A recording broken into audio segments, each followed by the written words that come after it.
Shalom, Israel. It's that time again. The ISUPK, under Commanding General Yahana, presents the Lord's 57th Annual Passover.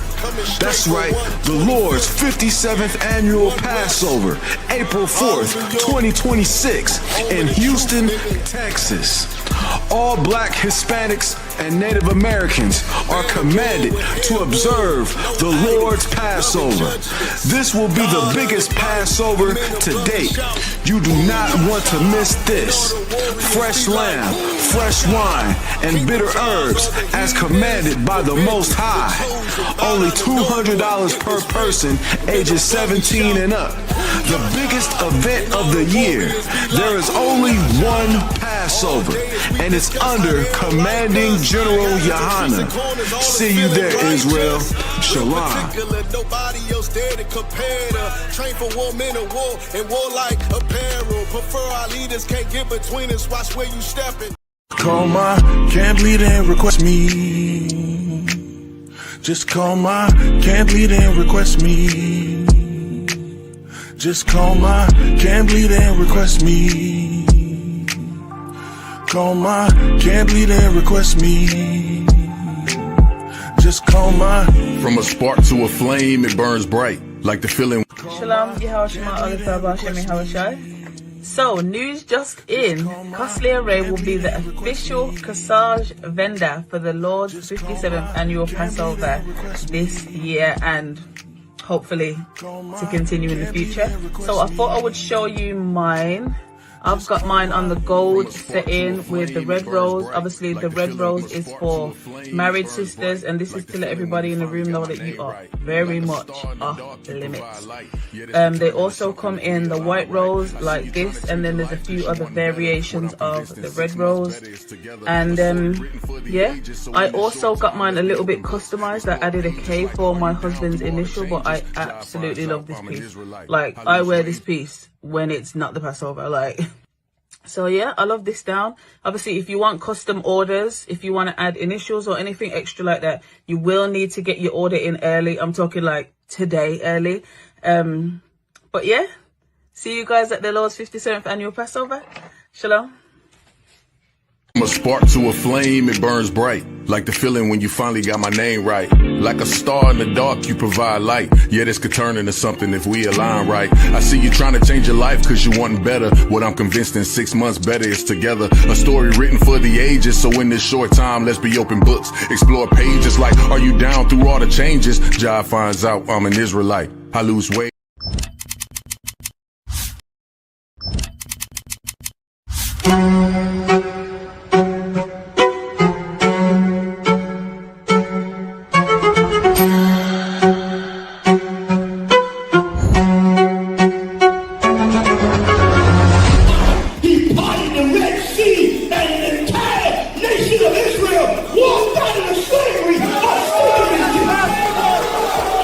The ISUPK presents the Lord's 57th Annual Passover, April 4th, 2026, in Houston, Texas. You do not want to miss this one, Israel. Shalom. And all the warriors be like,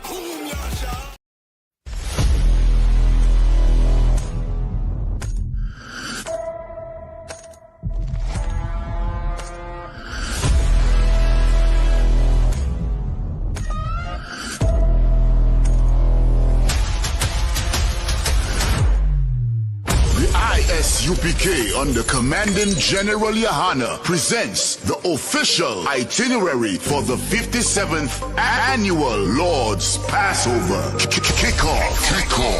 Wednesday, April 1st, the lamb slaughter from 11 a.m. Followed by fun and games, basketball, three-point shootout. Can you hit the target in the archery competition? Then let's gather together ourselves and eat some lamb. Later that night, the dopest part podcasts. The round table of truth, cross the line radio, and let a Hebrew speak. All going down from 8 p.m. Thursday, April 2nd, the annual Kiddies Party. It's all going down at Slick City Action Park from 1 p.m. to 4 p.m. Followed by scripture breakdown class from 7 p.m. with 12 Shield General Mahayman. Friday, April 3rd from 8 p.m. The all-black party. You know how we get down. It's all going down at the BH Ranch, Houston, Texas. Saturday from 1 to 4 p.m. we will be hosting a brunch. Then the moment we've been waiting for all year from 5 p.m. sharp. April 4th, the Lord's 57th annual Passover. Followed by the Feast of Unleavened Bread. Sunday, April 5th from 7 p.m. The Passover and Feast of Unleavened Bread goes hand in hand, so don't miss it. Make your reservations, book your flights and hotels now. An entire week of activities for only $200. Go to isupk.com, pay your Passover fee now. Shalom.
Hey, shalom, Israel. Shalom. Once again, this is the Israelite School of Universal Practical Knowledge, started out of 1 West, 125th Street out of Harlem, New York, under commanding General Yohana. I have Priest and Officer Dawadah here assisting me again tonight. I want to say the water to you, brother. Shalom, Yahweh, Shema, Shabakatah. I'm sorry, Dawadah, you on me. Oh, sir. All right, you know what I'm saying? My brother on the ones and twos with me. Also, too, for all the brothers and sisters, I want to salute you. To the brothers, Shalom Yahweh Ba'Shem Shabakatham. To the sisters, Shalom Yahweh Shema Alatham Ba'Shem Yahweh Shai. All right, we're going to get right into it.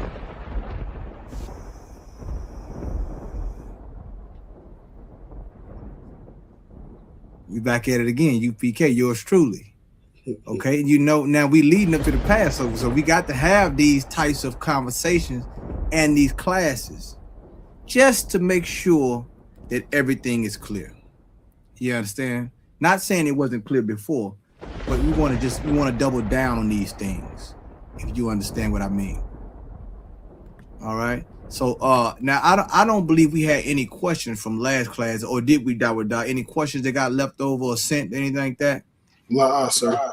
Okay, all right. So we're gonna go into some scriptures tonight, and we're gonna highlight some recent current events that happened to show you why courtship is important. Not just to you personally, but to the whole social ecosystem of our culture as a people, as God's, I'm sorry, let me just emphasize this, as God's chosen people. So I can make it crystal clear for you brothers and sisters out there. Okay? So, without further ado, let me go to the slideshow. Oh, I'm sorry. Let me share my screen. Salaki, Dawada, you did let me know last time I had to share it. Salaki, my brother. No sweat, sir. Okay, let me do that first. Let me make sure I'm on point with that. Okay, all right. So now, let me know. Dawada, can you able to see that, my brother? Concert is perfect. Okay, perfect. Okay, so we're gonna go into some biblical examples of courtship in the Bible, just to highlight some of the points that we've already addressed in the previous classes in this series. And this is a serious series because Black, Latino, and Native American Indian brothers and sisters have a hard time with relationships. Just to be honest about it. We're not the best with relationships. And tonight we're going to show why we're not the best with relationships, because we have not followed the blueprint that the Lord has given us.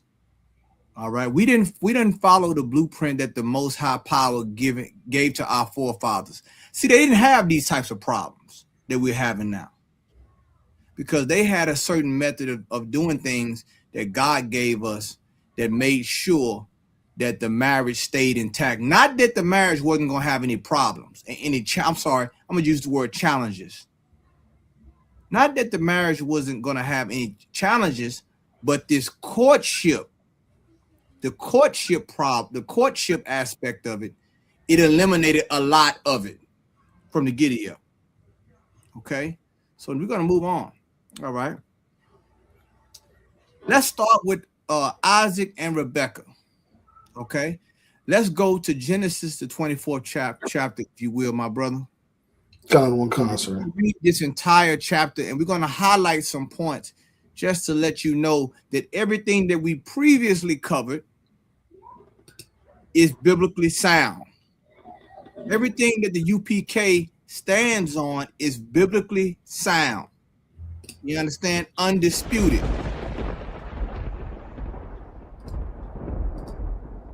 All right. You want me to read from the slide first, or let's read from the let's go to the chapter, and we're gonna come back to this. Come on, concert. It's the book of Genesis, chapter 24, verse 1. And Abraham was old and well stricken in age, and the Lord had blessed Abraham in all things. This is talking about our patriarch of the nation, Abraham. All right. This is who the Lord built our nation off of. All right. The covenant with Abraham. This is the promise of that land, and everything that is entitled to be an Israelite come from Abraham through the Most High. All right. This is our forefather. All right. This is our patriarch. Okay. So now Abraham is up in age. Okay. He has Isaac. Go ahead. Count on concert, verse 2. And Abraham said unto his eldest servant of his house, that ruled over all that he had, put, I pray thee, thy hand under my thigh. Go ahead. Verse 3. And I will make thee swear by the Lord. Right. So the reason he had him do that, because this is a serious task he's getting ready to perform. Right. Among all the other tasks that he had to perform, this right here, he entrusted him with this right here. Why? Because this involves his son and the future of his house. Okay?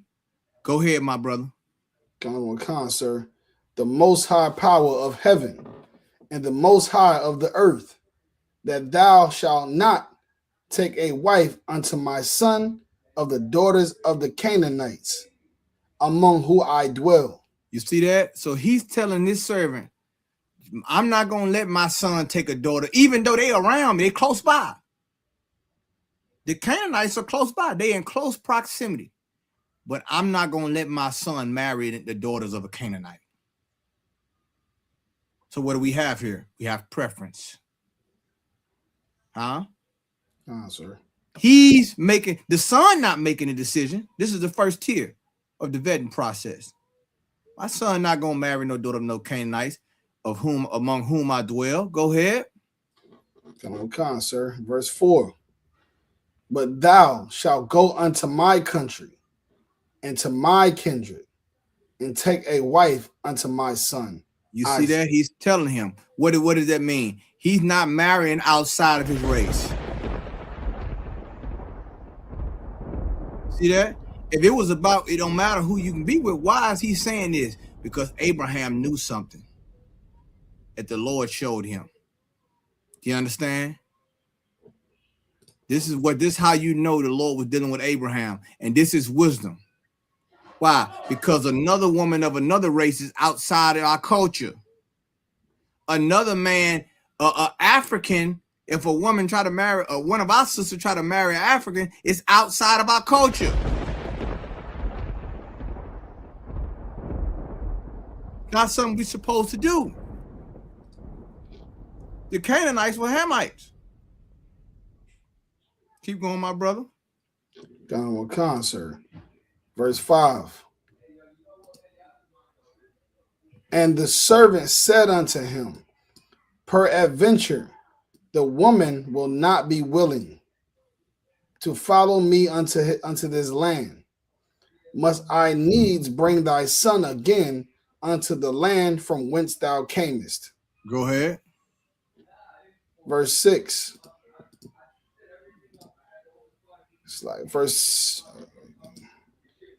6.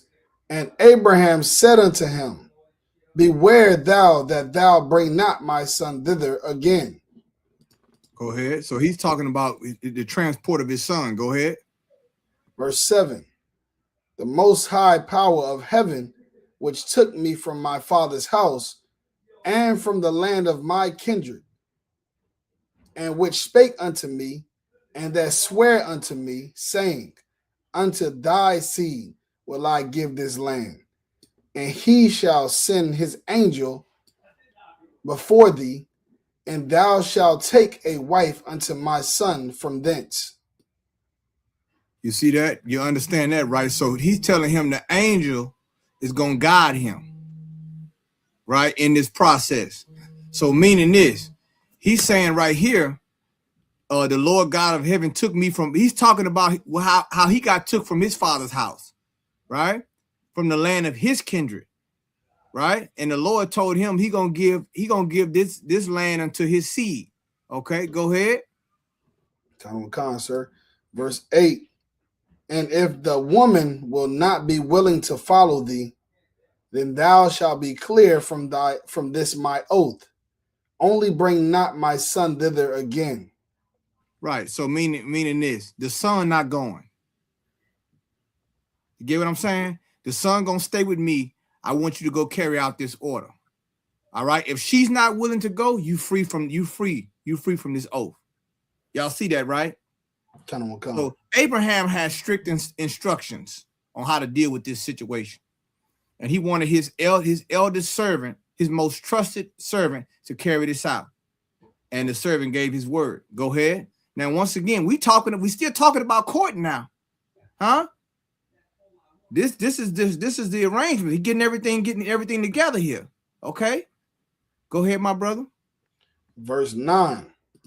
And the servant put his hand under the thigh of Abraham, his master, and swore to him concerning that matter. Mm-hmm. Verse 10. And the servant took 10 camels of the camels of his master and departed, for all the goods of his master were in his hand. And he arose and went to Mesopotamia unto the city of Nahor. Right. That's where Isaac's future wife is from. Go ahead. Verse 11. And he made his camels to kneel down without the city by a well of water at the time of the evening, even the time that women go out to draw water. Now check this out. It show you he was skilled. He went there. Why did he go to where the well of the water was? Because in the evening time, that's where all the women came to draw water. You see that? So he knew where to go to broaden his chances on finding who Abraham said he wanted him to find. Right. Right? So he sit there, got his camels, kneeled down by the well of the water. Now the women now is in the evening time. The women, they come in to get water for many different various reasons. Some to wash dishes, to wash clothes, even to wash themselves, take back home to their family, right? So this was a community thing, all right? They all come into the well to get water. Go ahead. Kind of sir. Verse 12.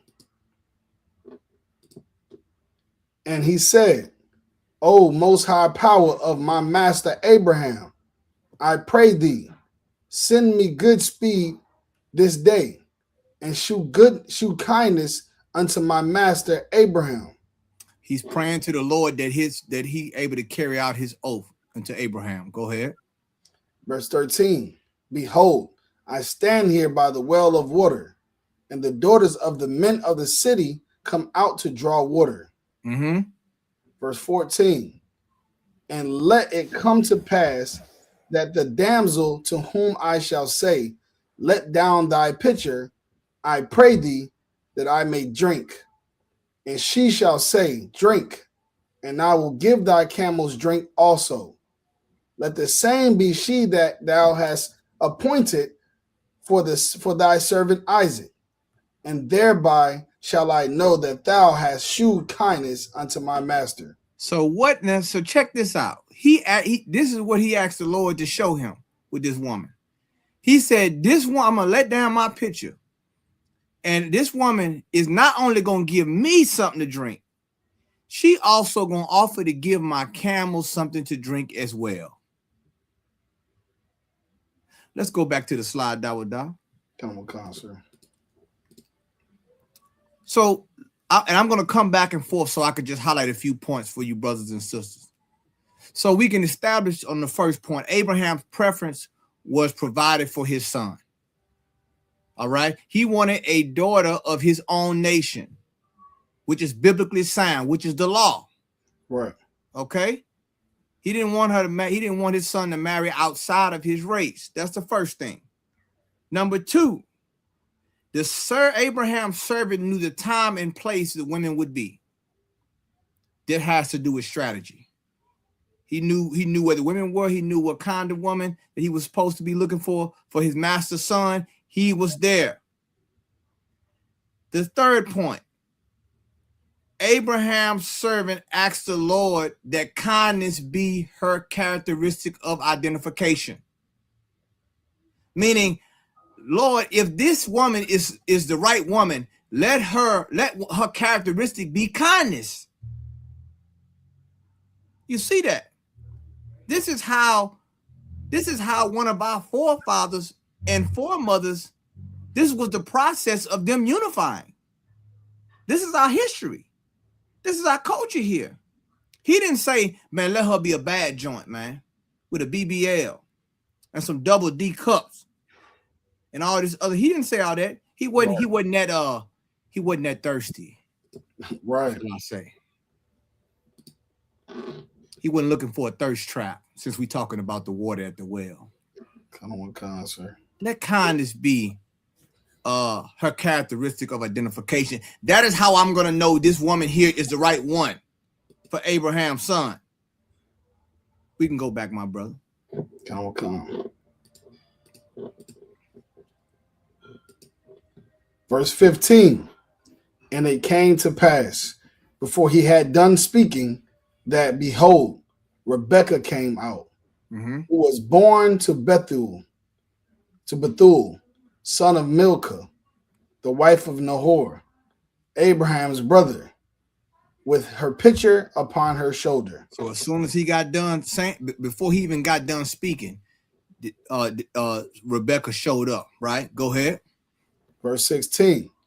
And the damsel was very fair to look upon, a virgin, neither had any man known her. What does that mean? Meaning this, a virgin means she was a young woman. She was fair, meaning she was beautiful, right?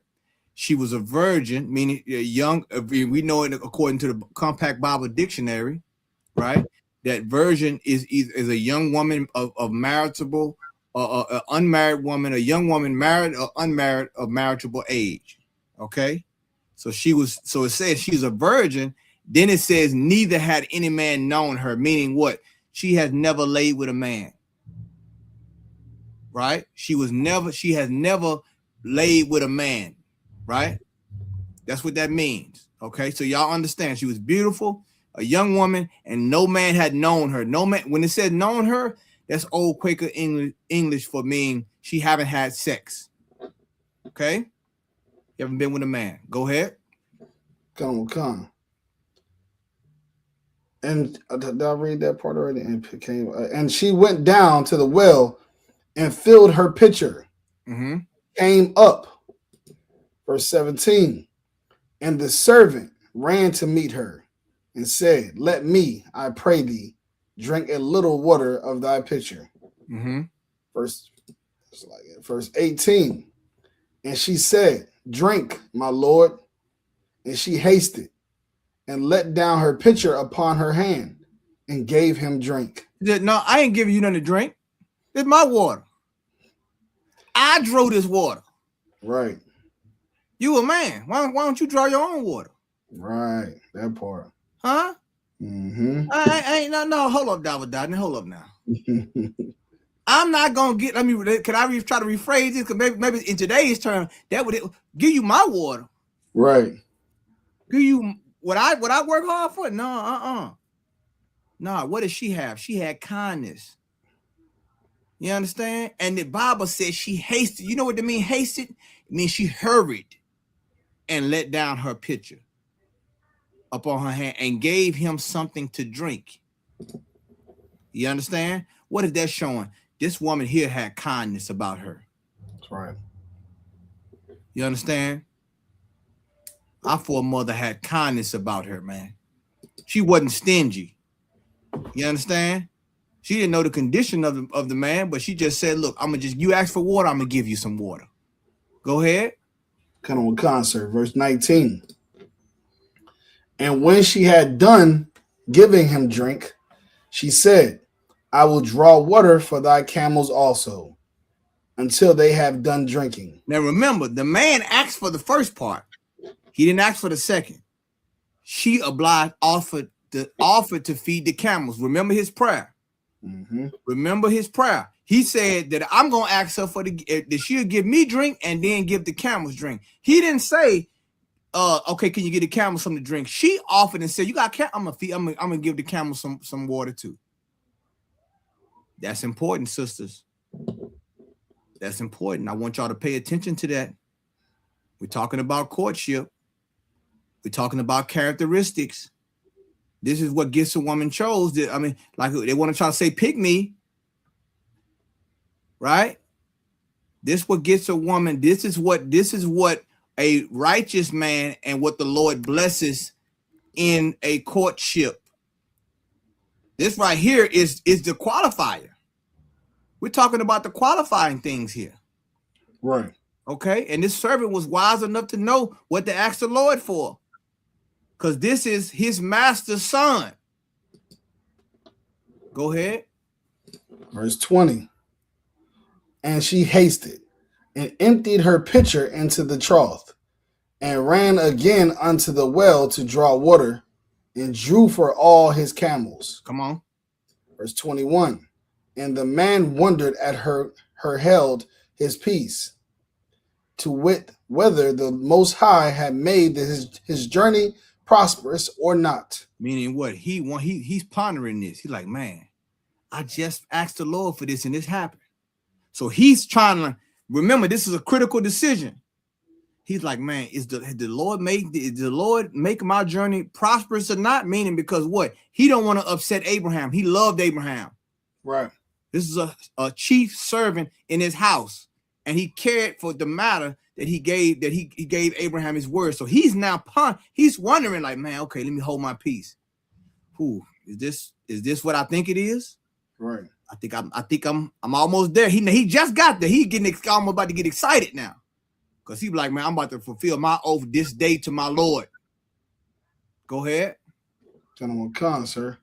Verse 22. And it came to pass, as the camels had done drinking, that the man took a golden earring of half a shekel weight, and 2 bracelets for her hands of 10 shekel weight of gold. Mm-hmm. Verse 23. And said, whose daughter art thou? That show you, and I want to say this, that show you how wealthy Abraham was.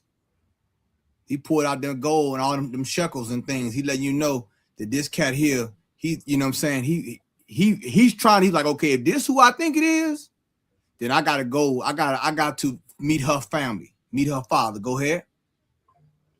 Tell me, I pray thee, is there room in thy father's house for us to lodge in? Verse 24. And she said unto him, I am the daughter of Bethuel, the son of Milcah, which shall bear unto Nahor. Verse 25. She said, moreover unto him, we have both straw and provender enough, and room to lodge in. Still showing kindness. You understand? But now when she said that, she let him know who she was. Go ahead. Verse 26. And the man bowed down his head and worshiped the Most High. And why did he worship the Most High? Because the Lord now has granted this process to move forward. This courtship process. The process that happened before marriage. All these things. He was very meticulous in what and how he dealt with the matter. All right? That's why Abraham entrusted him. So he's what? He's doing Abraham's bidding for what? His son. And a wife for his son in marriage. So he bowed his head down and worshiped the Lord. Why? Because he was so happy. Why? Because he wanted to give good news to Abraham. Because he was a good servant. Go ahead. Verse 27. And he said, blessed be the Most High power of my master Abraham, who have not left destitute my master of his mercy and his truth. I being in the way, the Most High led me to the house of my master's brethren. You see that? Go ahead. Verse 28. And the damsel ran and told them of her mother's house these things. 29. And Rebekah had a brother. His name was Laban. And Laban ran out unto the man, unto the well. All right, remember Laban now. Laban, he's gonna be instrumental later on. Okay, go ahead. Verse 30. And it came to pass when he saw the earring and bracelets upon his sister's hands. Now, so hold on. So Laban, Laban's something else, boy, ain't he? Yeah, he's sitting there, he's seeing the look now. He's seeing all the gold and stuff on her hand, right? He's seeing all that. Go ahead. God, sir. And when he heard the words of Rebekah his sister, saying, thus spake the man unto me, that he came unto the man, and behold, he stood by the camels at the well. He stood. See, so she giving a report. She giving a report to her brother. Go ahead. God, sir. Verse 31. And he said, come in, thou blessed of the Most High. Wherefore that standest thou without? For I have prepared the house and room for the camels. Right. So now he's going into the house now. He's going into the house. Go ahead. Verse 32.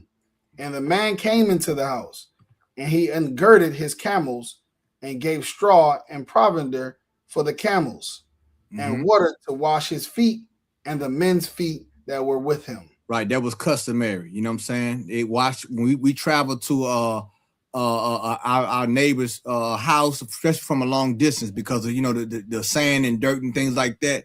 He would wash, you would be given water to wash your feet. That was customary in Israel. Okay, go ahead. That's a sign of hospitality. Basically what that's given. Go ahead. Right, sir. Verse 33. And there was set meat before him to eat, but he said, I will not eat until I have told mine errand. And he said, speak on. So now check this out, man, about this. Once again, this right here is so important. How delicate this matter is. He said, I'm not going to eat until I tell you why I'm here. You understand? He not gonna put not gonna put food in his mouth until he. What does that tell you about this situation? How serious it is. Right. It wasn't lackadaisical. And see, the thing about it is, we got to take it serious as a people. So we won't have all these problems that we having with all these failed marriages, all these failed relationships, which also brings trauma to the children and so forth. He took this matter serious, and you better take it serious as well if you plan on courting a brother and sister in ISUPK. In general. Okay, go ahead. Come on. Verse 34. And he said, I am Abraham's servant. Verse 35. And the Most High have blessed my master greatly, and he has become great. And he have given him flocks and herds and silver and gold and men servants and maid servants and camels and asses. So he giving a report of, hey, remember Abraham left a long time ago. Now he's reintroducing, this servant's reintroducing him. Okay.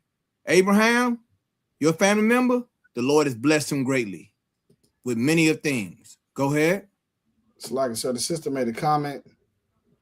Go ahead. Mr. Kanawa, she said, Salakia, sir, I just looked up a camel can drink 30 to 50 gallons. Sis put in work. You better believe it. Good point, sis. She didn't give no cup, or she didn't give no those help make cup. What are those paper make cups? No, she didn't give no styrofoam. Right. You know what I'm saying? That's right. She fed them camels, man. Mm-hmm. You understand? And he watched her with awe. And said, and then held his peace, because he like, man, is this the one? Because her characteristic, what? Her kindness. He's looking for that characteristic for the wife of Abraham's son, Isaac. That's important. She could have said, man, it's too hot for me to be giving you all this water. You should be giving me water. She didn't say that. Huh? Right. She didn't say that. She showed kindness, and because she showed kindness, I mean, just by that alone, the gold bracelets and shekels, she going to the house. Her brother like, we got it from? Who gave y'all that gold? You understand? Just by just showing the kindness, she was rewarded that. And I can guarantee you, them shekels of gold buy a whole bunch of water. I can guarantee you that. Go ahead, priest. Verse 35. Oh, Slagia. Verse 36. And Sarah, my master's wife, bare a son to my master when she was old. And unto him hath he given all that he had. Verse 37. And my master made me swear, saying, Thou shalt not take a wife to my son of the daughters of the Canaanites, in whose land I dwell. Verse 38. But thou shalt go unto my father's house and to my kindred, and take a wife unto my son. Go back to the slide, my brother. Now, this is important. This is important right here. So what Abraham's servant is given Abraham's servant report was clear. He's given a full report. He's not leaving out no details. What does that mean? No hidden agenda.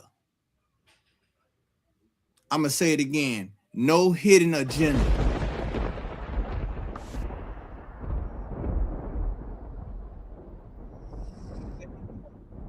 I'm here. This is what was told. He didn't leave out no details. So there's no hidden agenda on what he's trying to accomplish. And if there's no hidden agenda, there is no hidden fees. Right. Count on what kind, sir. Okay? No hidden fees. So he let him know, this is everything that I'm telling you. This is Abraham. This is his son. This is, you know what I'm saying? This is who his son is. I'm letting you know what I'm supposed to do. I'm letting you know what he told me. I'm telling everything, laying everything out to you. I'm not trying to be undermining with this situation. Let's go back, my brother. Come on. Verse 39. And I said unto my master, peradventure the woman will not follow me. Verse 40. And he said unto me, the Most High before whom I walk will send his angel with thee and prosper thy way. And thou shalt take a wife for my son of my kindred and of my father's house. You see that? The Abraham, because he had doubt, Abraham assured him the angel's going to walk with you. You understand? Go ahead. Come on, sir. Verse 41.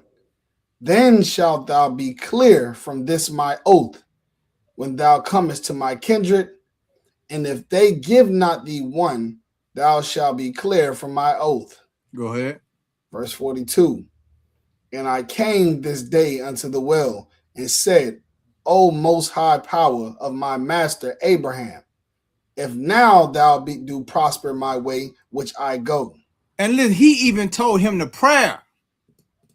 He could have kept that private. He giving them detail. Am I right, Dawada?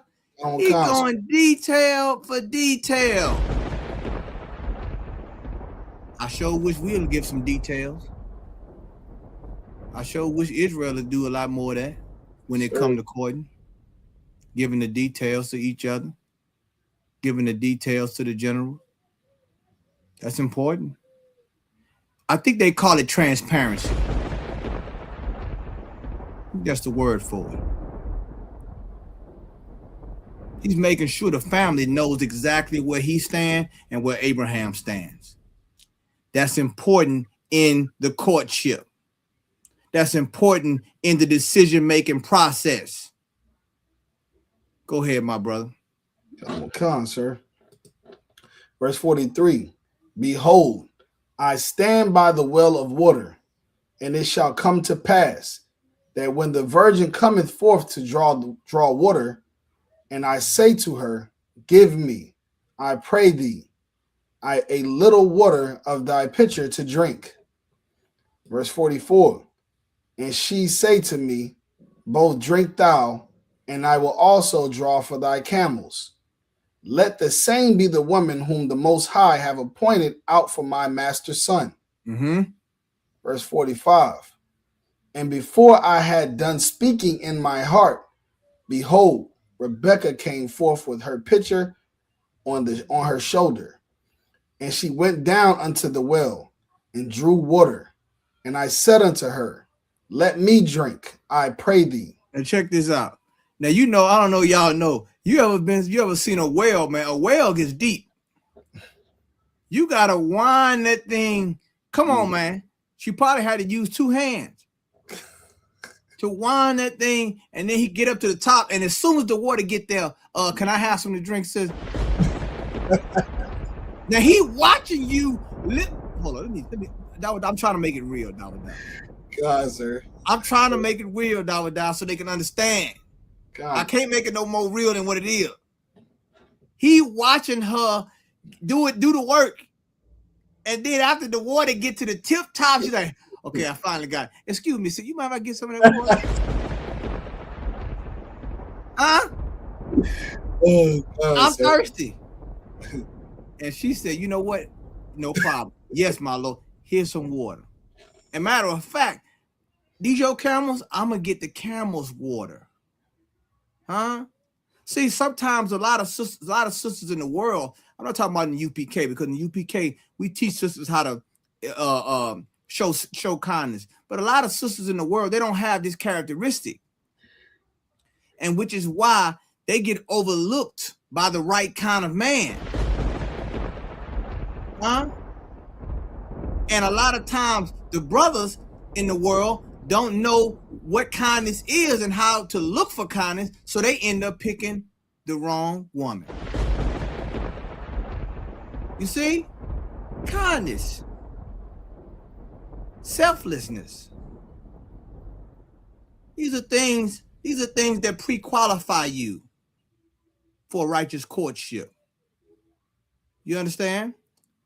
Let's go, my brother. Come. Verse 46.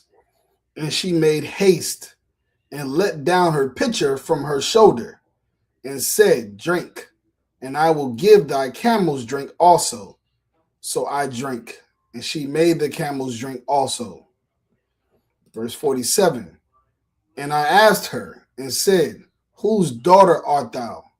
And she said, The daughter of Bethuel, Nahor's son.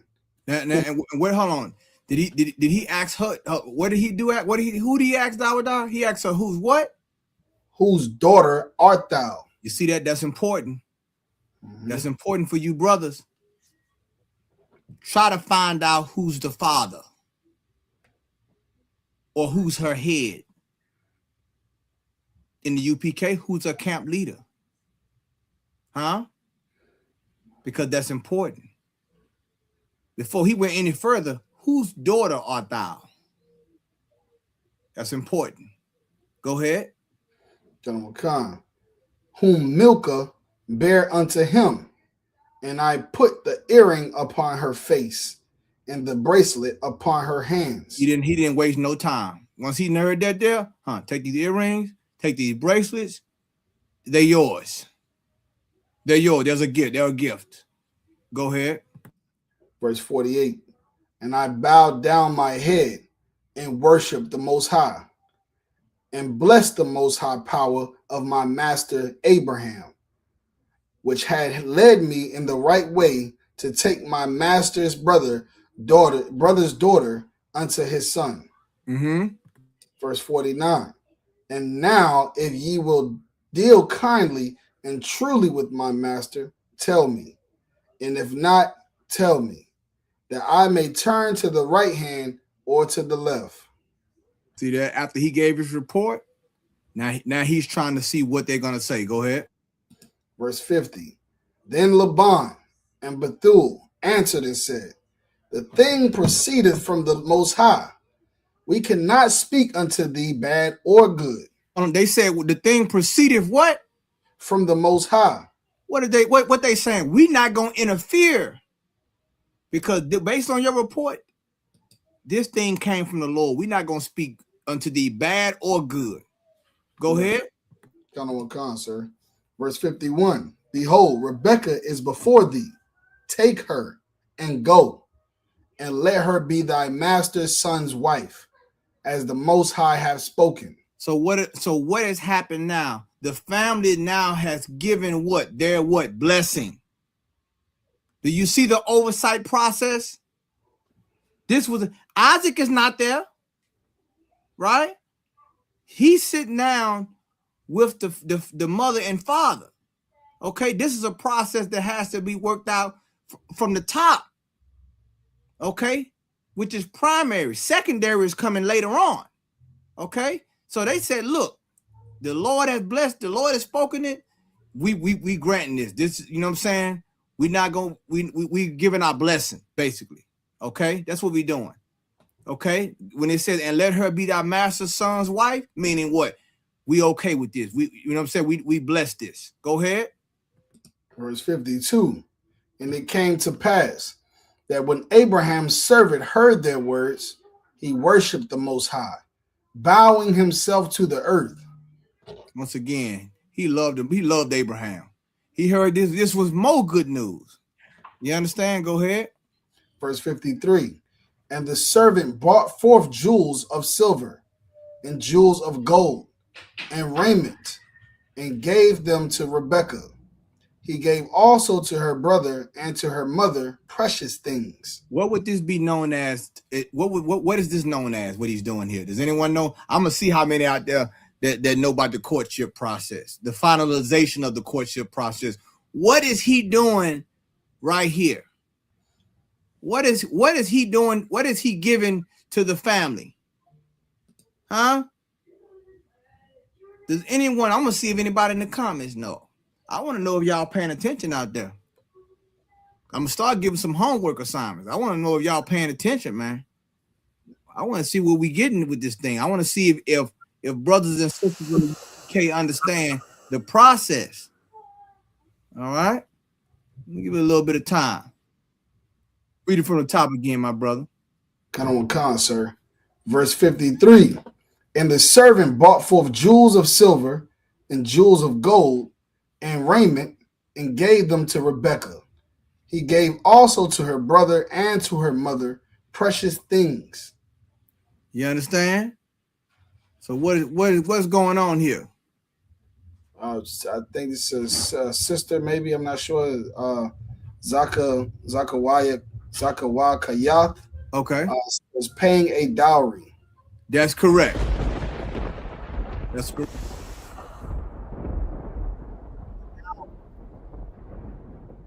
Is it now? Meaning what? He's not gonna leave them empty handed. He's paying that dowry. You see that? Go ahead. Con, sir. Verse 54. And they did eat and drink, and he and the men that were with him and tarried all night. Right, meaning they stayed all night. They ate, they drank, they had a feast, and they stayed all night. Go ahead. And they rose up in the morning, and he said, send me away unto my master. Verse 55. And her brother and her mother said, let the damsel abide with us a few days, at the least 10. After that, she shall go. So the mother and brother was like, let her stay, a little bit longer, 10 days. But go ahead. And verse 56. And he said unto them, hinder me not, seeing the Most High hath prospered my way. Send me away that I may go to my master. Right, meaning he's saying, I can't wait. We can't wait no 10 days. Because guess what? He didn't want nothing else to happen. He got the message. He didn't want to come back and saying, Abraham, they told me to wait 10 more days. He's like, please, let her, you know what I'm saying? Let's not hinder me on this, please. You know what I'm saying? Seeing the Lord has prospered his way. Go ahead. Verse 57. And they said, we will call the damsel and inquire at her mouth. Now, here we go. Hold on. We will call the what? The damsel. And inquire at her mouth. Now, this is the second tier. This is the secondary level here. Y'all see that, brothers and sisters? Now that the parents have spoke to Abraham's servant and the arrangement and everything has been agreed upon, then they brought in who? The damsel. They brought in the damsel. You understand? They brought in Rebekah. And they said, inquire at her mouth, meaning what? We're going to see what she wants to do. Go ahead. Come on, sir. Verse 58. And they called Rebekah and said unto her, wilt thou go with this man? And she said, I will go. There you go. There you go. Meaning what? She agreed to this. See how that worked? Y'all see how that worked, brothers and sisters? After that, now, okay. Now, do you want to go? Do you want to take this young man's hand in marriage? She said yes. Okay, well, the deal is sealed now because we done our part. We know all the details. You understand? We know the report. There is no hidden agenda. No hidden fees. She said, I will go. Shalom. Let's keep going, my brother. Verse 59. And they sent away Rebekah, their sister, and her nurse, and Abraham's servant, and his men. All right, so now they back en route to Abraham's camp. Go ahead. Territory. Verse 60. And they blessed Rebekah and said unto her, thou art our sister.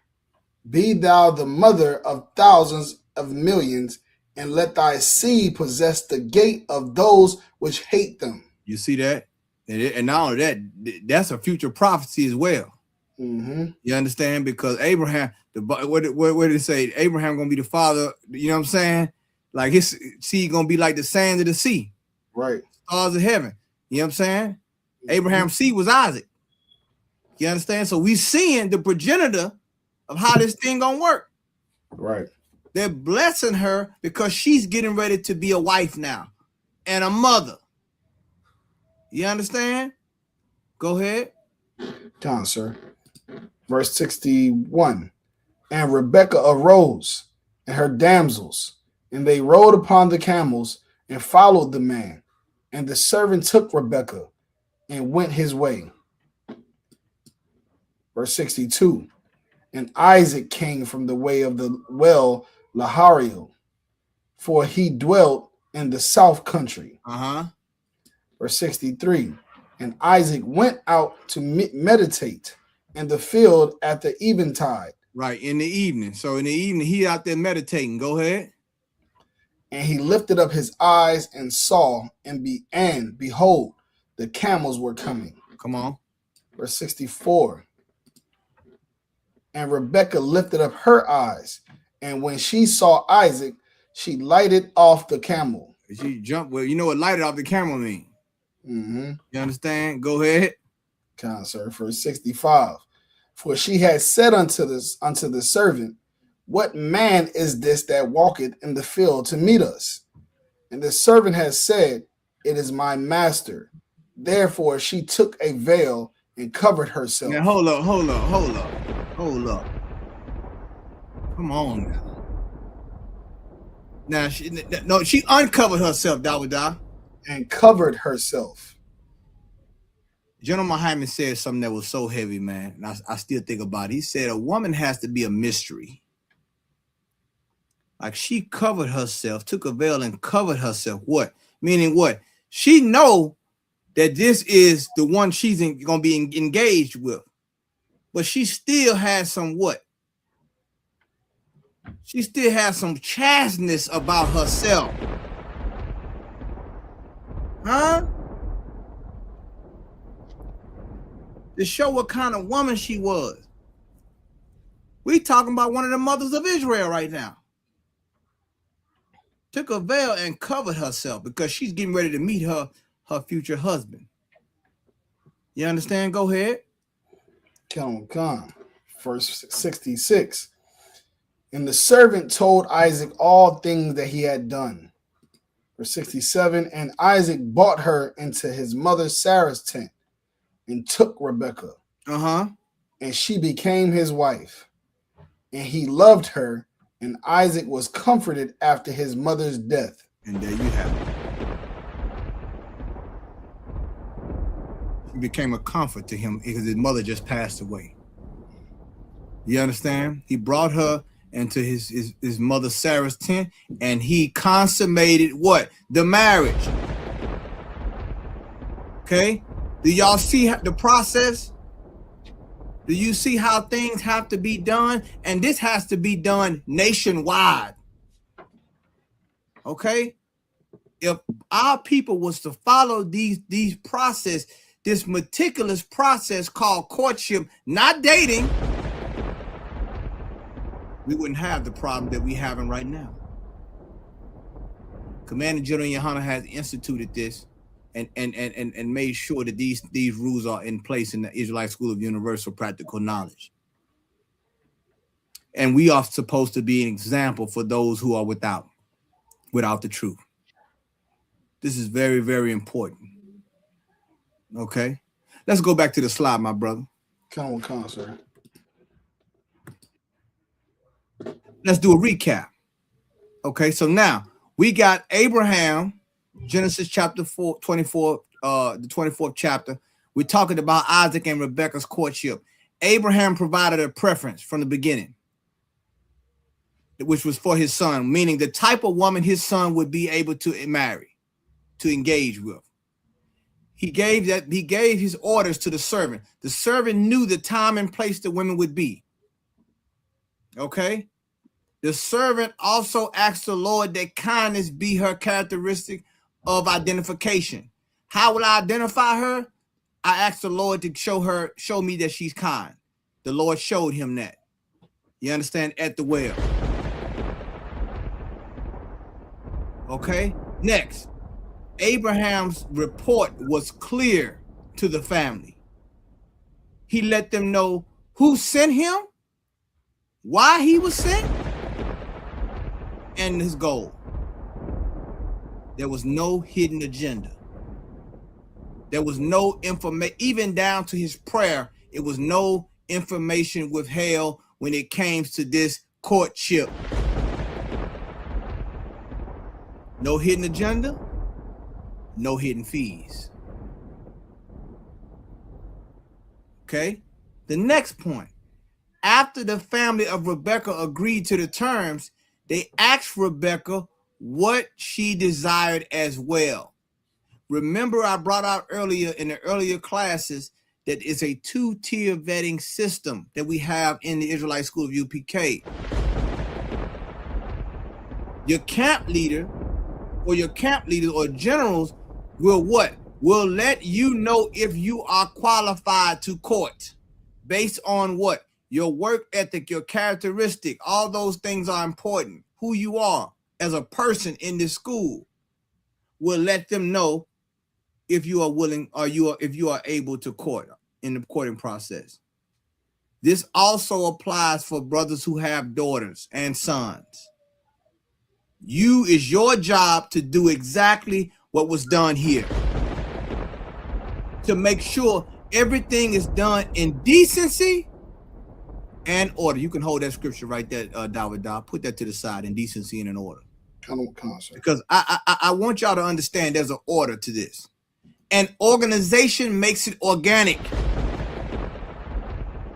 That's what makes it organic. What the world is doing is not organic. They having an orgasm, but it's not organic. Okay? We're talking about the law of nature, how things are supposed to be. Remember, we brought out how even nature has a process of courting. I'm going to keep bringing it out about the hummingbirds and how they sing songs. And in the song, it's not only giving their height, their weight, and whatever the case, it's giving them their mind chart as well. To know, should I engage with this other bird? Give me that scripture, Dawid, in decency and order, my brother. It's the book of 1 Corinthians, chapter 14, verse 40. Uh-huh.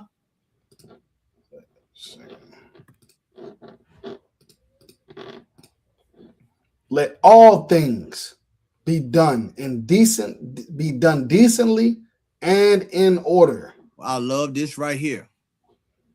Let all things be done. We talking about courtship right here. If you're gonna do it, let it be done decently and decently. Some things are indecent in this society. Can I show you what's indecent? Dawid, can you pull up Houston? Concert. A lot of people don't know what's been going on.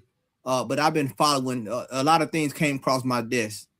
Shout out to Dawid and all the brothers out there in Houston as well. I was in Houston this past week, this weekend. And some things came across my desk before I can get out the goddamn state. Okay? And we got to talk about this because our youth are in desperate need of things being done decently and in order.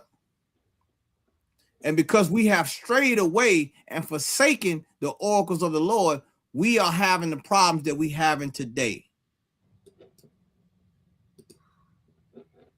Now, y'all look at this here.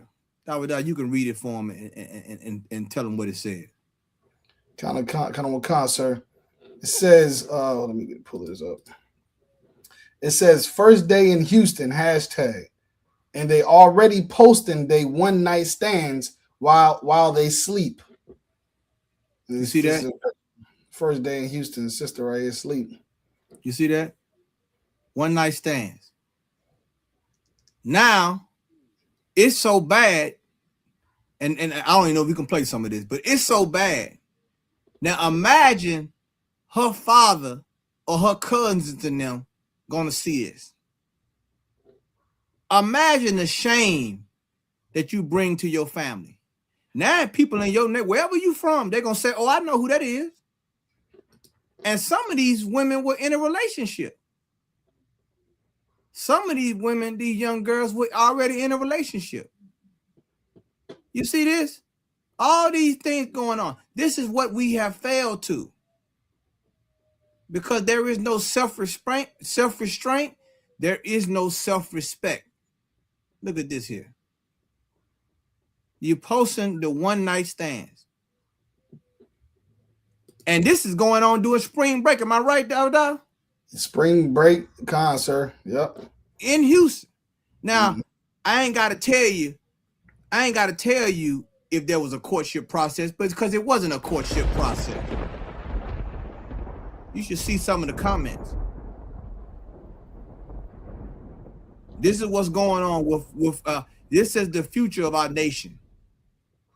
And this is why it's so important that we do what we're supposed to do in the Israelite School of UPK. Here you have it, sisters. And let me tell you something. There's some X-rated stuff that got shared too. Am I right, Davidah? We're not gonna post that online. There's other stuff that got shared as well. Sir. And it's disgusting. Right. You understand? But you know what happens? This is what you know what they call that, Davidah? They call that dating. That sister right there, now she woke up and now she done went viral. For being what? Easy. Sir. For being easy. And now she has earned a reputation that's going to follow her for a long time. Imagine how her father has to deal with that if he's around. Her mother. Her relatives.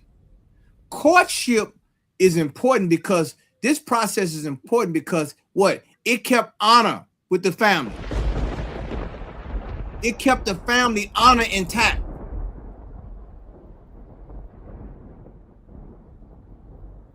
And we fell from that. It's time to rebuild it back up. You understand? Okay. Let's go to Genesis chapter 29, verse 15, my brother. I'm sorry, you can go back to the slide. I'm sorry. We're gonna go. Now we're talking about Jacob and Rachel. Genesis chapter 29, verses 15 through 20. Come on, sir. Second. 29:15. This is the book of Genesis, chapter 29, verse 15. Now remember Laban. Now we're gonna move up to Laban and Jacob. Now remember, Laban's sisters marries Isaac. Remember, Laban saw the gold. Now he saw that, you know what I'm saying, from the giddy up. Now, right. Fast forward, Laban. Now we're talking about Laban and Jacob. So Jacob now is coming to what? Marry what? A daughter of Laban. Go ahead. This is the book of Genesis, chapter 29, verse 15. And Laban said unto Jacob, because thou art my brother, shouldest thou therefore serve me for naught? Tell me, what shall thy wages be? So what he's coming there to do is go. I'm gonna let the Bible speak. Go ahead. Got him a concert, verse 16. And Laban had two daughters. The name of the elder was Leah, and the name of the younger was Rachel. Verse 17. Leah was tender-eyed, but Rachel was beautiful and well-favored. Right. When it says tender-eyed, meaning she wasn't as pretty as Rachel. Rachel was beautiful and well-favored. Leah was she didn't have the look. When it say tender-eyed, meaning she wasn't as fair to look upon. If that makes sense. All right, go ahead. Verse 18. And Jacob loved Rachel and said, I will serve thee 7 years for Rachel, thy younger daughter. Now, hold on. So what is he doing now? He is what? He is letting him know that I would like to marry Rachel. and I will serve thee 7 years for Rachel. This is what? This is what? Does anyone know what this is? This is what? Them working out a what? Agreement. You understand? See, that's things you had to do if you wanted to marry a daughter of Zion. You're going to do it the right way. Things you had to do. You had to keep honor, not just for yourself, but for her and your nation. This is a social, this is not just a personal thing, but it's societal. You understand? He willing to work 7 years for this woman. Huh? Go ahead. Khan, verse 19. And Laban said, it is better that I give her to thee than that I should give her to another man. Mm-hmm. Abide with me. Right. So he's going to live with Laban. Go ahead. Verse 20. And Jacob served 7 years for Rachel, and they seemed unto him but a few days. Hold on, Davidah. Hold on, Davidah. And you telling me that 7 years seemed a few days? Huh? He didn't rush 2 weeks? Huh? 7 years, but because he loved her, that 7 years went by like it was nothing. So what did that? So now, hold on. It said because it says they seemed unto him but a few days because he loved us so much. So love warped the time. Right. You understand? He's so focused on her hand in marriage. Man, it was like a few days to him. People like, man, you've been out here 7 years. Man, it seems just like yesterday I got here. Because what? He's focused on her. You understand? Go back to the slide, my brother. Khan, sir. This is important. Now, this is the Bible I'm reading. Am I right, Davidah? Khan. I want to make sure I'm not reading. I'm going to make sure he ain't no simp. Right? Right. I mean, I don't, you know, I know society like to say, you know, there's some simp, but this ain't no simping right here. Right. Khan, sir. There's some manhood here. Huh? He put in the work for this sister. So what do we see? We see in husbandry. He's willing to meet the terms and conditions. What? To be with this sister. He's willing to do the work, to go through the process. What's the other point? Patience. He's able to accept. This is what you got to have in a courtship. You got to have patience, man. You know what I'm saying? Jacob had patience, man. 7 years, he worked that 7 years in totality. A lot of people don't have patience. That's why their courtship don't work. And if the ones who want to rush the courtship and break the rules, then their marriage have all kind of problems. You know why? Because you didn't have patience. Patience means you're able to accept or tolerate delays, problems, or suffering without becoming annoyed or anxious. I'm sure in those 7 years, it got cold. I'm sure in those 7 years, it got hot. Huh? I'm sure in those 7 years, he had injuries. I'm sure in those 7 years, it might have been some days he didn't feel like getting up early in the morning. But he did his duty. Go ahead, priest. Khan, sir. Tolerate delays, problems, or suffering without becoming annoyed or anxious. You see that? You understand? That's what patience is, man. You know what I'm saying? That's what patience is. We can look up, I tell you what, do even more. Go up to the Webster's Dictionary of Patience. Khan, sir. I want to make it extra crystal clear. You understand? You need patience when you're dealing with a man or a woman if you courting. You understand through this process. Because you're not gonna be able to marry when you want to marry. It don't always happen like that. You gotta have patience.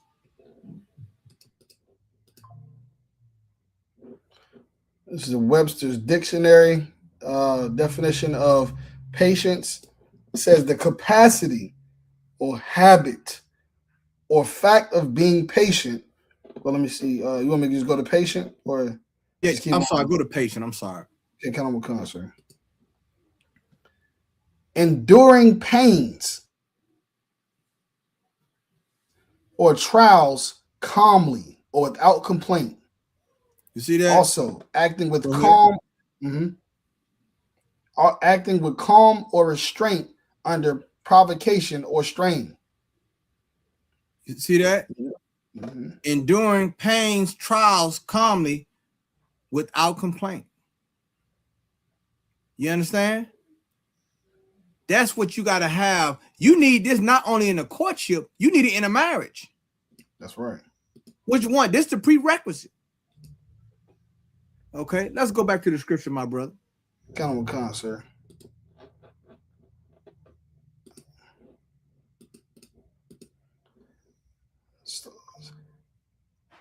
Okay, so, and they seemed unto him but a few days for the love he had to her. Verse 21.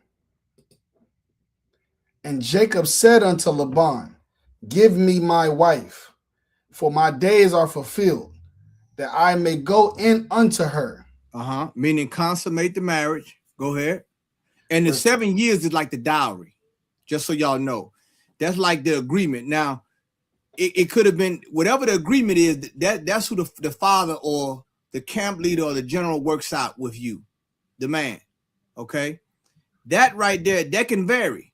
It may be funds. It may be something you have to do work. It may be something you have to accomplish. It can vary depending on the sister and depending on who's the father. You understand? Or in the situation. Okay, go ahead. Verse 22. And Laban gathered together all the men of the place and made a feast. Verse 23. And it came to pass in the evening that he took Leah, his daughter, and brought her to him. And right. So this is Laban tricking him. You understand? He tricked him. Go ahead. And brought her to him, and he went in unto her. Verse 24. And Laban gave unto his daughter Leah Zilpah, his maid, for an handmaid. Verse 25. And it came to pass that in the morning, behold, it was Leah. And he said to Laban, what is this thou hast done unto me? Did not I serve with thee for Rachel? Wherefore then hast thou beguiled me? Verse 26. And Laban said, you can drop it right there. I just wanted to show you that part. Now we all know that Jacob ended up working another 7 years. So he worked 14 years for this woman. He wanted her that bad. You understand? What Laban did was evil, but it's short. Nevertheless, it shows you the process of courtship and how things are supposed to be. Now he was wrong for doing what he did. You understand? This right here, Laban was evil for doing what he did because what? He was trying to manipulate Jacob. He knew Jacob loved this woman, and he was trying to get all that he could out of this cat. You know what I'm saying? Out of our forefather. You understand? But he ended up getting payback towards the end anyway. You know what I'm saying? The Lord, Jacob ended up getting him back, you know what I'm saying, with the cattle and so forth. You understand? So let's read some of these points, Dawada. Khan.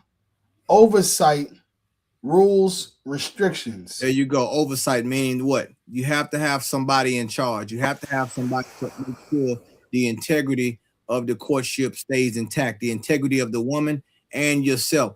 This right here is self-respect. It's self-respect. Something that you didn't see in them posts that they had on Facebook at the spring break in Houston. No self-respect, no self-restraint. So what do you have now? Now you have yourself being looked at as a whore all over the internet, not just in your town. Some of these women are from small towns.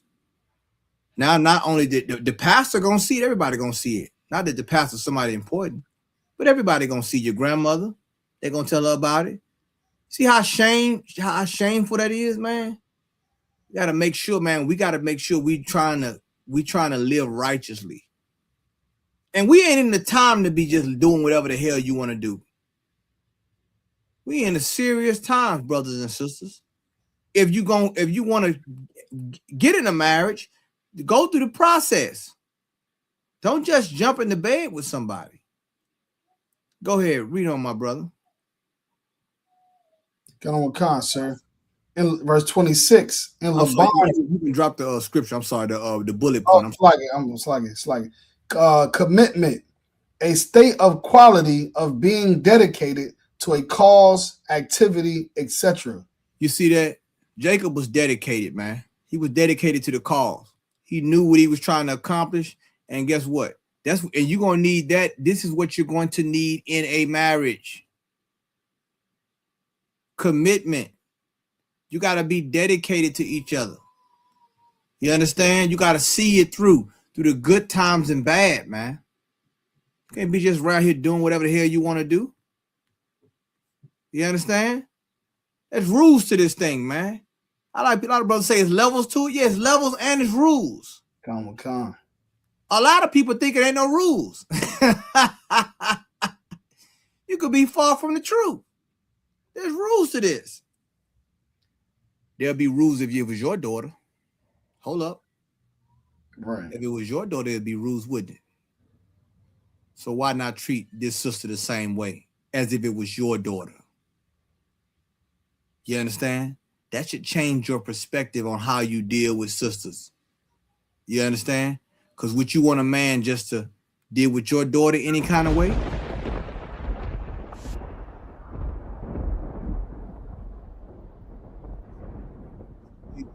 In the right way, and sisters, you should deal with brothers in the right way. Would you want someone to do that to your son? I think not. That's why the Bible says, love thy neighbor as thyself. Let's go on to the next. Let me go on to the next slide, Dawada. Come on, concert. Go ahead, my brother. Courtship acts as a simulation method to marriage. What is a simulation? Let's look up the word. Let's look up the definition of simulation, my brother. Get on the concert.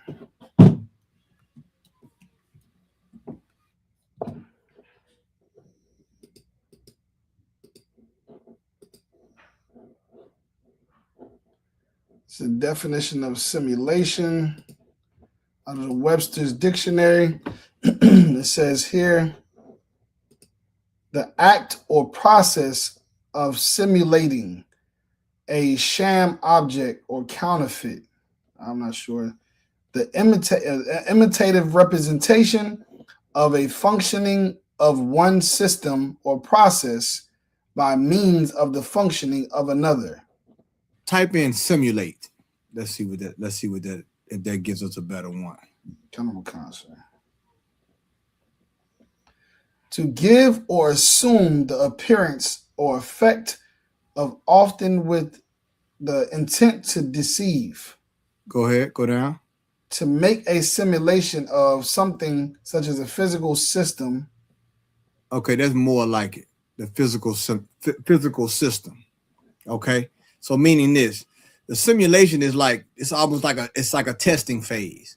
Somebody said, I'm going to run a simulation, meaning this is not the actual thing, but this is like I'm just going through the motion of this is what it would be like. Let me simulate this activity. So what the courtship, what it does is acts as a simulation method to marriage. So meaning this, in the courtship, you're gonna have those conversations. You're gonna have those talks about this and about that, and things that you like and things you don't like, all those things. And there's a time period where you're spending with each other without sex. Remember, courtship is you establishing a relationship without sex. Sex is not permitted in a courtship, okay? That breaks the courtship, because what do we know? Sex is marriage according to the Bible, okay? Keep going, my brother. Come on, concert. serves as a premarital testing phase that allows partners to evaluate long-term compatibility. There you go. So that's going back to what we brought out earlier, the premarital testing phase, meaning this is now you're in the process where you get to see where each other stand on different issues. Okay. And what are you doing through this process? You're evaluating. Is this something I can live with? Is this something that I can, is this brother something I can be with? Is this sister someone I could be with? Go ahead. Acts as a developmental, social, and emotional screening process. And that's also another part of the courtship. You know what I'm saying? It develops you as a couple together, and it helps the social ecosystem that we have in this nation. The more courtships we have, the less problems, issues we're going to have as far as dealing with men and women. Okay, you're going to have issues, but if we have more courtships, people taking their time and going through the process to evaluate people's emotions, that emotional screening process, I mean, that's like top. I mean, it's up there because some people need medication. Mm-hmm. Can I be honest tonight? Some brothers and sisters need medication. Some brothers and sisters, they need, you got to evaluate their emotions. Some people are emotionally unhinged. And you're going to need to evaluate instead of just having sex with them. And then you be like, I didn't know that. Well, of course you didn't know it. You just hopped in the bed. Right. Of course you wouldn't know it. You're just having sex. Did those women in that are those men in them videos and women in them videos, did they know they was gonna take pictures of them and record? I guarantee you they didn't, because they sleep. By the time it hit the internet, they're gonna say, well, I didn't know you was gonna do that. Well, of course you wouldn't, because you didn't want to court. You just wanted to have sex. And now you're on World Star Hip Hop. Keep going, my brother. Got on concert. Use this time to align views on critical areas such as career paths, children, finances, etc. This is another point. This time of what? Courtship. Now you got to see where each other's views are. When they say critical areas, meaning what? Your finances, if children, if you want to have children, if you don't want to have children, how does your career path align? All these different things, etc. All these different things are important. This is the time now. A lot of people like to have this conversation after the marriage. Did you know that? You want to talk about all these things after the marriage. You're working backwards now. Now you got to work twice as hard, because you can't go anywhere now. Right. So now use this time. Don't rush the time. Use this time. Go ahead, my brother. It may also involve the dynamic of interacting with your partner's previous children or other family members, depending on the circumstances. Y'all hear that? So this is another point that I had to bring out. I want you to understand this. Have the hard conversations, have the uncomfortable conversations now. Do it now. Be transparent. Remember, the servant gave all the details. No hidden agenda. Don't lie. Be honest with each other, because this is involving the rest of your life together. Don't nobody want to feel like they've been defrauded. Right. Don't no male or female. Don't nobody want to feel like you tricked me.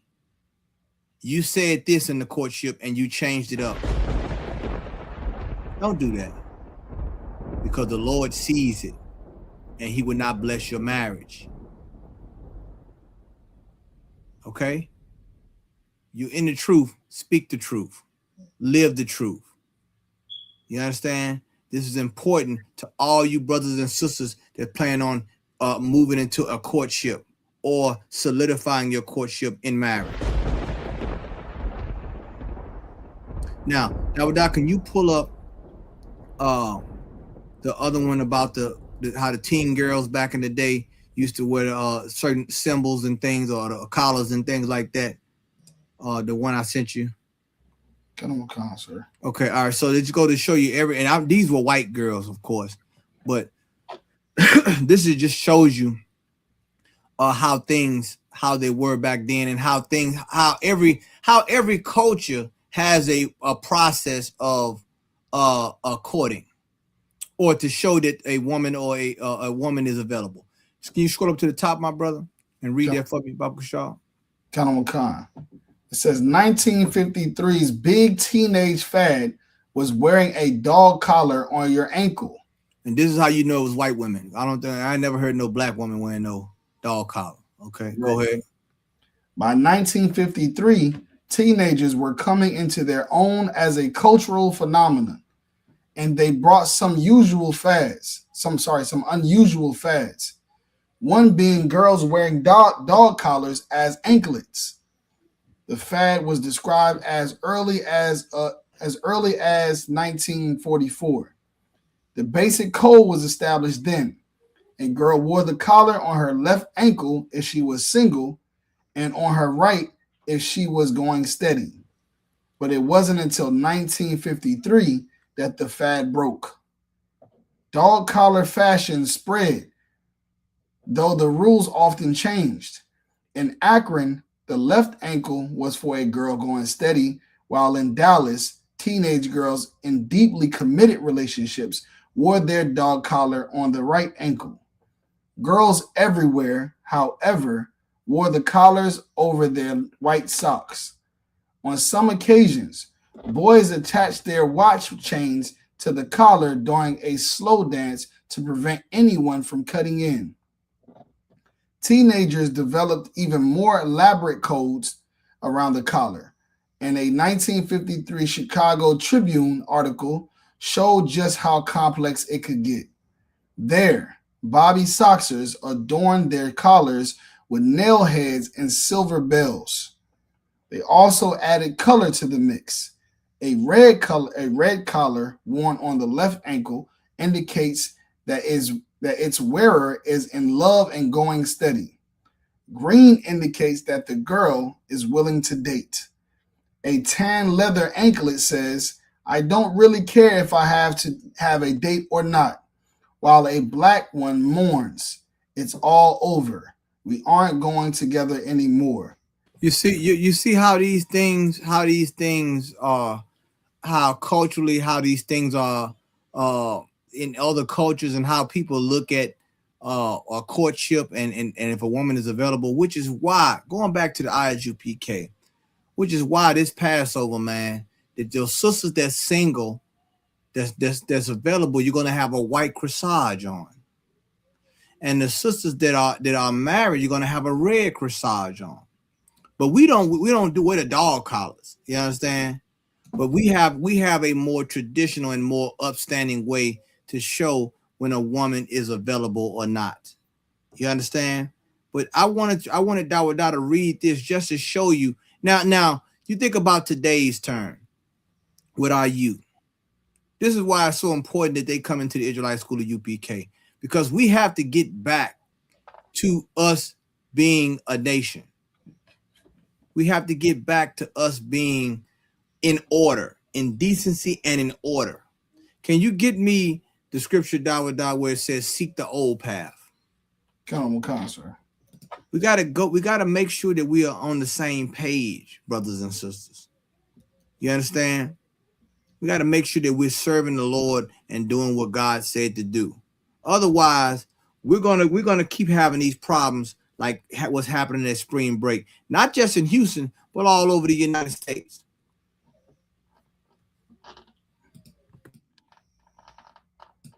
It's the book of Jeremiah, chapter 6, verse 16. Thus saith the Most High, stand ye in the ways, and see, and ask for the old paths, where is the good way, and walk therein, and ye shall find rest for your souls. But they said, we will not walk therein. You see that? Like we gotta ask the Lord, man. We gotta ask the Lord, what's the old path? We gotta seek the old path. What is the old path? What we just read in the scriptures? Right. With Isaac and Rebecca. You understand? With Jacob and Leah. You understand? I'm sorry, Rachel. We got to make sure that we understanding. We got to understand this thing, man. We not understanding it. Because why? Look at our situation. Look at our livelihood. We ain't getting rest. We getting unrest. The old path is the way it was supposed to be. What? How we court. How a man sought a woman's hand in marriage. Or how a woman sought a man's hand in marriage. Okay? But guess what they say? Guess what they tell the UPK? We don't want to walk in that way. We're not going to walk therein. And guess what? Because you're not walking in that way is the reason that you're in the position you are in now. That's right. Is the reason that you became a meme. Some of you that became memes out here. That's how bad it is with you. That's how much you done turned against your God. Now imagine when schools start back, those young sisters and young brothers, imagine what they're going to have to deal with in school. Huh? Imagine the type of peer pressure and the type of bullying. You know, a lot of the youth, they can't take a lot of oppression and bullying. A lot of them commit suicide, man. Right. A lot of them brothers and sisters, man, they go back to school. Some of them sisters, they're gonna have to leave. They're gonna have to transfer into a different school. They might have to leave the town because of some of the videos that came out. Right. Because what? You had no self-restraint. Self-respect. That's what courtship provides. If you see a young man, you want to court him, you can introduce yourself to him, but then do it the right way. Find out who he is. Find out who his father is. You know, get counsel. Call ISUPK up. Once again, we provide this counsel for brothers and sisters, man. All over the world. Wherever our brothers and sisters are. You got questions about something, get counsel. Because courtship, it's the screening process. It's a rite of passage for you to know what, how to know if this man or woman is suitable for you in marriage. You understand? That's what you need to know. Other than that, you going down a bad path, man. Some of these women that made decisions out there at that Some of that rodeo. Oh my goodness! Don't even talk about the rodeo show. Oh. Come on, Dawada. Come on, Dawada. Now, you know what, brother? You just reminded me. The rodeo show was 10 times worse. Like, don't front you know about the rodeo show. Like, come on, man. You can't even go to see the horses at the rodeo show without seeing scattered ass all over the place. Huh? I mean, it ain't even a rodeo no more. You ain't even. I mean, it's so bad. It's a hodeo. It's a hodeo. Okay, like preaching officer Dawada said. This is what. Please stop. Listen to the UPK, man. Oh man. Listen to the UPK. Listen what Commander General Yohana is saying, because you know what? And let me tell you something. You know it's bad when women say it's bad. Feel me now. It's so bad now that women, now remember, there was a time, Dawada, you remember this, where we couldn't tell a woman how to dress. Remember that? What kind? We go to camp where she expressing herself. It's her body, her choice. Mm-hmm. Now women are starting to say something now. So now what did that tell you? We have reached a breaking point in society of this sexual liberation, of this my body, my choice, where your choice is causing sexual assault at a rodeo. It's sexual assault to be around there dressed like that. You're committing sexual assault on men and children and other women. Why? Because we have no standard. And what's not one of the standards? Courtship. That's right. Think about it now. Follow me now in this, brothers and sisters. If we get back to the courtship, guess what? A woman is not going to want to show off her sex appeal. Why? Because it would hurt her value in courting a man. It would hurt her value and her chances in getting a husband. She didn't want to come off like a woman of the night. She wouldn't want to come off like that. Right. So it went from the hodeo to spring break. It was back to back. It was back to back. And I mean, it's so bad out here that you have to have a conversation with your sons and your daughters about courtship. You understand? You want to know why the dating scene is so bad all around America, all over the world? Because what? We didn't seek the old path. We want to do something new. You tried to reinvent the wheel and you got stuck. And then because of that, you want to blame each other now. Now it's the battle of the sexes. Right. Both failed. Both didn't do what was supposed to get done. You understand? The Lord gonna judge both. Adam ain't just get kicked out the garden. Eve got kicked out of where all of them got kicked out. Am I right, Dawada? You know, God, sir. Eve didn't just get kicked out. Adam didn't just get kicked out. They both got kicked out.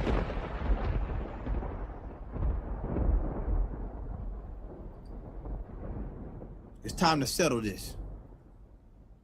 We at the end. You're gonna do it, we're gonna do it right. We're gonna do it the way the Lord say to do it, not how you say to do it. You understand? See how much time we got. We might not have enough time. Okay, I'm going to come back. I'm going to come back on the next one because I'm gonna go in the boat. I'm sorry. No, I was gonna say we probably got time for this video. I'm sorry. Yeah, play the video, dog. What you gonna say, dog?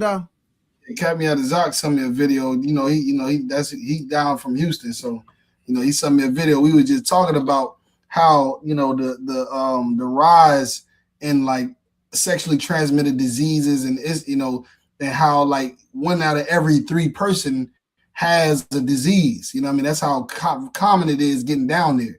So it's like it was, I guess, the rodeo and the spring break. It was like 2 million visitors in Houston. And you got the one night stands going on, all these people, and like I said, in 1 in 3 people they burning. So you got all these people coming from all over the world. They're gonna have these one night stands, go back to their husbands, their wives, to their cities and their states, and it's about to be a epidemic of some kind of STDs. Because of these actions. He sent me this video right here. I'm gonna play it right now, sir. It's crazy. It's crazy how they looking at it. Like it's like it's a joke. Let me see if I don't know if the sound is on. Oh, wait a second.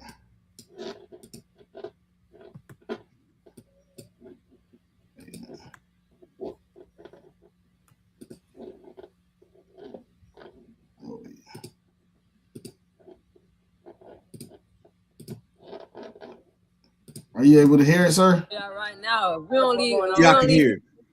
We ain't complete the mission. Exactly. You gotta leave this motherfucker burning at least twice. Gotta be burning. Feel me? That's the mission right there. If not, let your mama love you. Yeah, I'm trying to tell y'all right now. If we don't leave Houston with an STD, we ain't complete the mission. Exactly. You gotta leave this motherfucker burning at least twice. Gotta be burning. That's the mission right there. Please tell me this AI down. Sir, it's real. Like, did you hear that, brothers and sisters?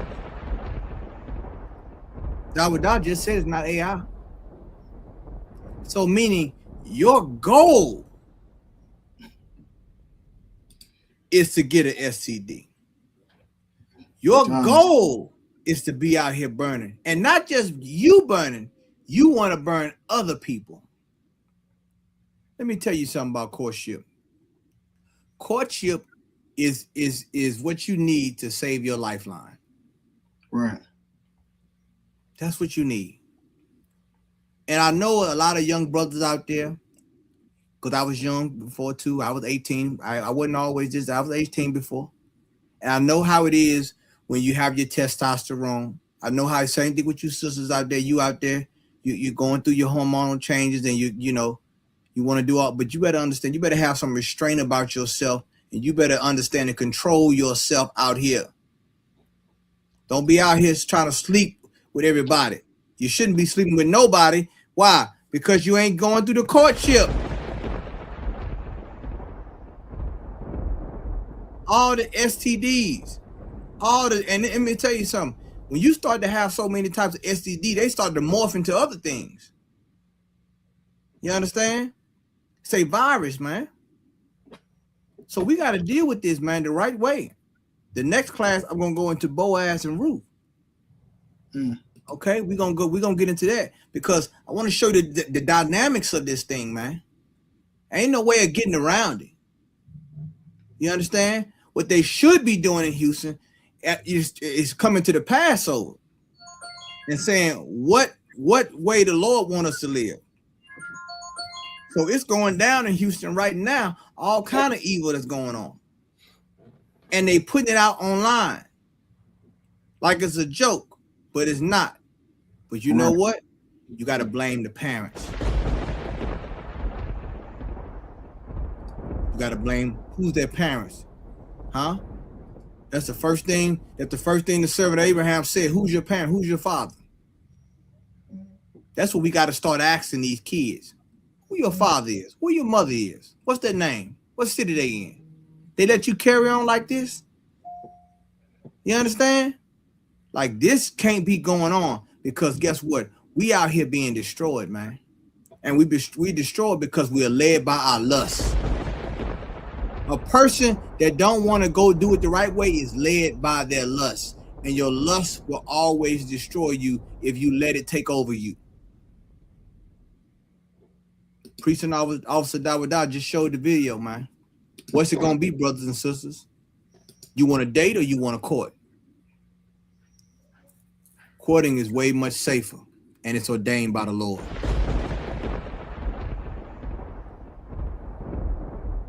All right, so if we didn't have any questions for all the brothers and sisters that's on, if you had any questions, make sure that you reach out to Priest and Officer Dawadah. We'll have them for the next class. We're going to go into Boaz and Ruth the next class. All right, we're going to go into some other things as well.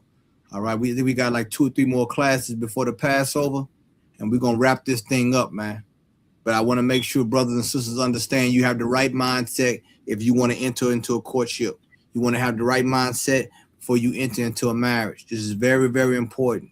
We're talking about the future of our nation. One household at a time, one family at a time. The more we build, the harder it is for them to destroy. Okay? With this success, let me tell you something. Every time that we have a successful marriage, a brother and sister do it the right way, do you know we get stronger as a nation? That's right. Do y'all know that, brothers and sisters? Especially our young brothers and sisters. The more that we able to, the longer we able to keep a brother and sister together and them have kids and have a productive family, do you know we get stronger as a nation? Okay? I ain't just talking about sex. I'm talking about our culture, the survival of our nation, huh? Our offspring. Do you know that we're better off when we work together as a family and as a nation? And how can we do that without going through the right process? You understand? So we're going to continue to push courtship. And we're going to continue and charge you, brothers and sisters, to uphold that standard in the UPK. To uphold that standard. Don't belittle yourself. Don't shame yourself. You understand? Don't shame the school. Let's push forward. We have a lot of work to do. And part of that work is the courtship process. Okay? So I want to thank Priest and Officer Dawadah for joining me tonight, assisting me on this class, man. The water again, too, brother, for rocking with me. I really appreciate it, Dawadah. Boss, sir. Damn right. I want to say to all the brothers and sisters that tune in, the water to you for tuning into the class. Make sure that you do a recap of the other videos because you're going to need them as we get towards the end to finalize the series of courtship that I have right before the Passover. Is very important. And whatever questions you have, feel free. Put your questions in the comments. Let's get them now. If the questions are too detailed, some things may have to be dealt with behind the scenes because of discretion. Okay, because some people have questions and you want to deal with them behind the scenes. You want to get counsel. All right, but as far as things that we can answer on here publicly, we want to do that. We want to make sure that you have some clarity as far as what the process is and what you're supposed to do. Okay, we just went into some scriptures tonight on courtship and giving you some examples of what happened throughout that process, and to be honest with each other. As far as having no hidden agenda, okay? Having a goal, having a strategy, but no hidden agenda, being transparent with each other, okay? Not beguiling each other. You understand? Like Laban did. Laban beguiled Jacob, okay? So we don't want to beguile each other in this process. We want to be transparent, let each other know how we feel, what our intentions are, what our goals are, individual and eventually unified, okay? Dawida, you want to add anything before we roll out? Nah, sir, I'm good to go. Just everybody make sure you pay your Passover fees so we can make sure we cover the bill, foot this bill, and Commander Jenny Hanna going out his way to host the nation. And just make sure you pay your Passover fees, $200 per adult. Get it in as soon as possible. Damn right. And what Dawida said is so right, man. Make sure you're there in the place to be in Houston, Texas, BH Ranch. And also make sure you pay your tithes. Make sure you send in your tithes and donations for this nation to grow, okay? This nation continue to take care of what we need in this nation, all right? Along with the counseling and everything else we do behind the scenes as well, okay? If you're new to the class or ISUPK, get in contact, reach out to us, get in contact with your closest leader in your camp leader in your zone, whatever city and state or country you may be in, reach out to us and we will accommodate, okay? Once again, the water again too. I want to salute all the brothers out. Shalom Yahweh Ba'Shem Al-Shabakathum. And to the sisters, Shalom Yahweh Shema Alatham Ba'Shem Yahushai. Lord be with y'all.